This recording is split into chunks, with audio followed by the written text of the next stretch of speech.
জেনে নেওয়া যাক বর্ষার পূর্বে আমরা কোন কোন গাছের ডাল থেকে সহজে চারা তৈরি করতে পারবো সেই বিষয়টির উপর।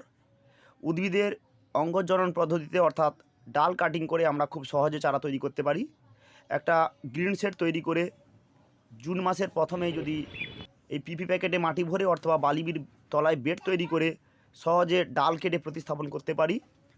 সুন্দর সবল একটা পেন্সিলের মতো লম্বা, পেন্সিলের মতো মোটা ডালকে কেটে অল্প করে কাটিং নেটে ডুবিয়ে সেই পিপি প্যাকেটের মধ্যে অথবা বালির বেডের মধ্যে বপন করি। 45 দিনের মধ্যে তা শেকড় আসবে। উদ্ভিদের মধ্যে প্রায় বেশিরভাগ গাছই ডাল কাটিংয়ে চারা তৈরি হয়। আমরা সেটা চেষ্টা করি না বলে হয় না।